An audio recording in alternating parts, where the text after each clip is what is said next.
fuck, he looks insane. I don't look anything like that. Am I ever gonna look good? Might as well just take steroids. Damn, she's gorgeous. Why can't I meet girls like that? Would she even want to talk to me in real life? Dream physique right there. I gotta look like that one day. Who am I kidding? I won't ever look like that. Why can't I look like that? Bro, what? He's so strong. I can't even lift half that weight. There's no point in trying. I'll never be good enough. I remember when I downloaded Instagram for the first time. I was 14 and I was in geography class, and one of my friends was just begging me to get it. So I signed up with my email and I downloaded Instagram for the first time. And see, I remember from the second that I downloaded the app, from the second I made an account and followed other people, I was addicted.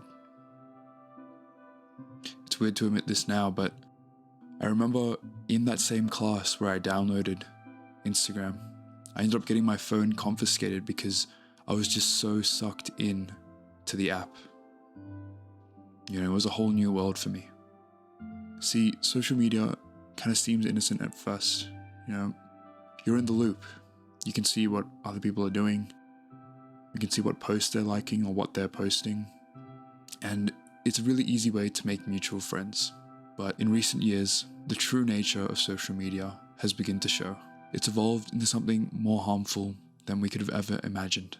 See, even before Reels or TikTok or YouTube Shorts were even invented, Instagram and social media were always bad for our health. See, people only posted the best of their lives. Only the most glamorous parts of their lives, the top 1% of their life.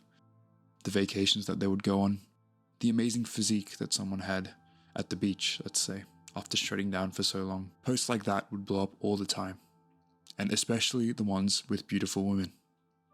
Those would get the most likes. And see, when you see this stuff as a teenager, our brains aren't even fully developed yet. So we start to think that the stuff we see online, that is the bar.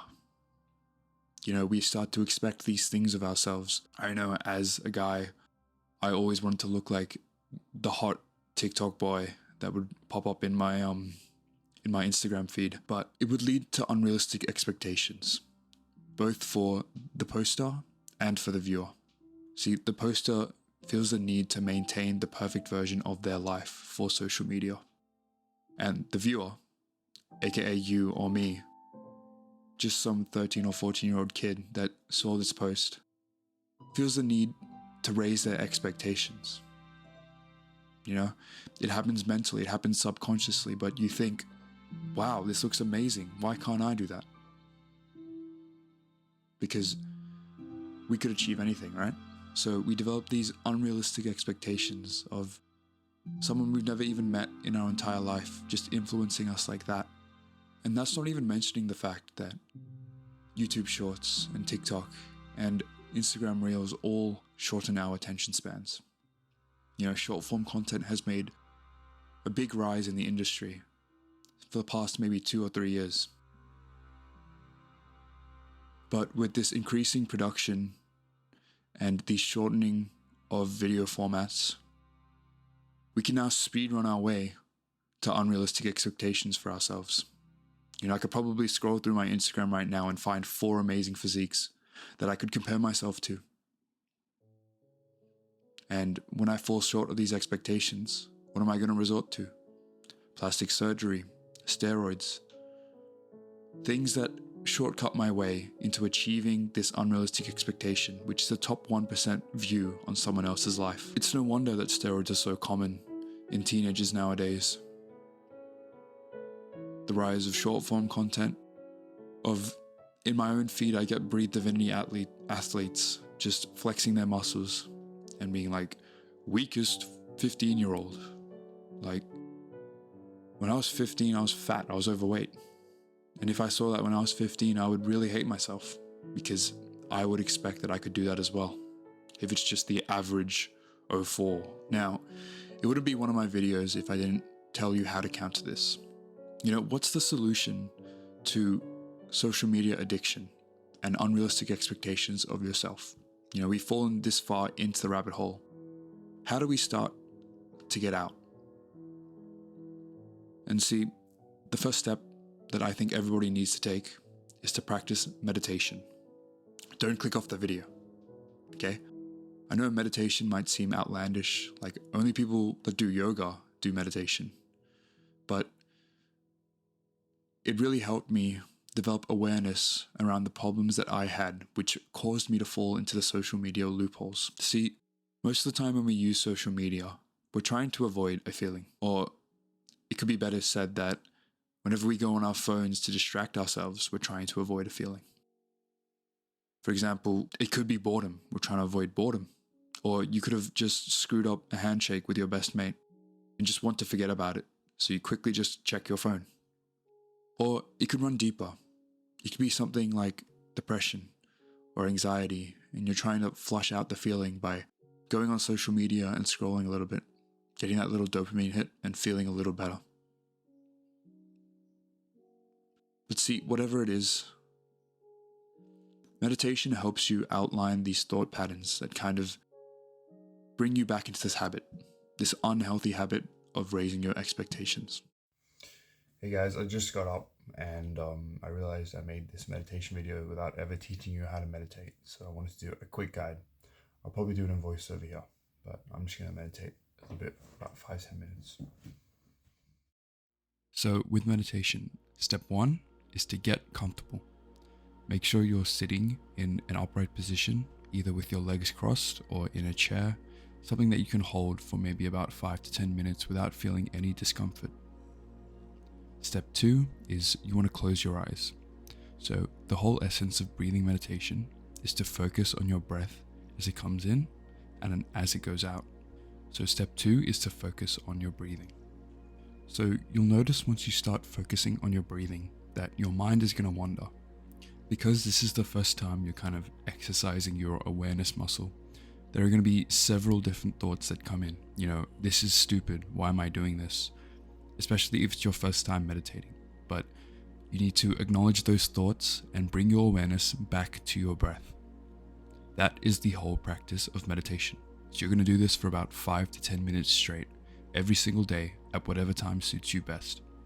I like to do it first thing in the morning or before I go to sleep at night because it helps calm me down and build that awareness in my mind. As you build this awareness, it's literally as easy as noticing the thoughts that want you to get on social media and saying no to them. That's where you start. That's how you start to get over this pattern. Pause the video now and try this out. Watch the steps again if you need a recap, but I want you to try it out now so you can get into the habit of actually doing it. The first time meditating is the hardest because you're going to have the most resistance to doing it, so just pause the video and do it now. Trust me, you'll feel better after.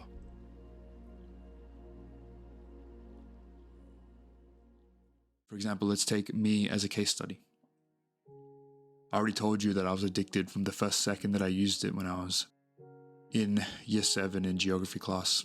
I was using Instagram up to 9 to 10 hours per day. And this was before I had a good phone that would track my app usage. But basically, when I started meditating, I built an awareness around the fact that I didn't like being alone. In fact, I hated it. For those of you who've watched my channel before, you know that I was a people pleaser. And I used to let others give me my identity for me, if that makes sense. And whenever I would be alone by myself, just with my thoughts, a flush of negative thoughts would come in. And I would always feel like an imposter, or if I let the thoughts take over, I would become really depressed. So the way I countered this was I would always just scroll or look at posts on Instagram, look at profiles and stalk other people. That was how I dealt with feeling like I didn't know myself. And because of that, because I started meditating, I was able to identify that, and it stems into this area of my life where it becomes something much bigger than just getting over social media.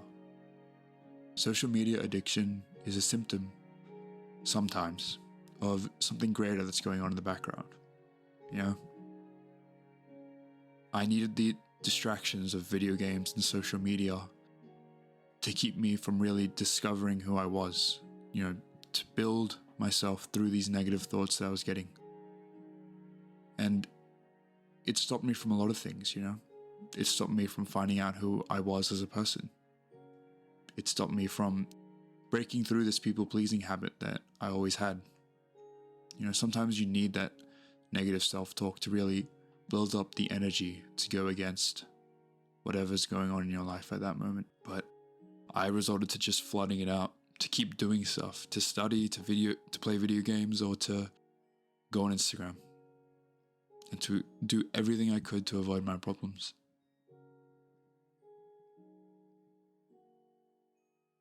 See, meditation, it helps you understand yourself in a way that not a lot of other practices do. And it was really helpful for me when I needed it.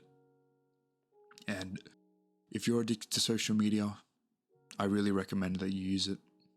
It's an amazing tool that builds up your mental awareness. And it's always something that you can fall back on. Over time, it's like a retreat that you can put your mind into when something out of your control is happening in your life. Your mind is the place that you're going to live all your life. Why not make it an amazing place?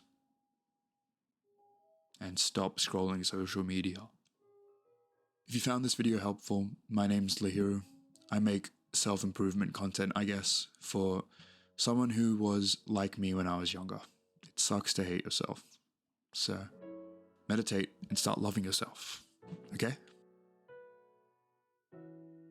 Alright. Just remember that there's always something great around the corner, if you would just believe that it's there. Alright. See ya.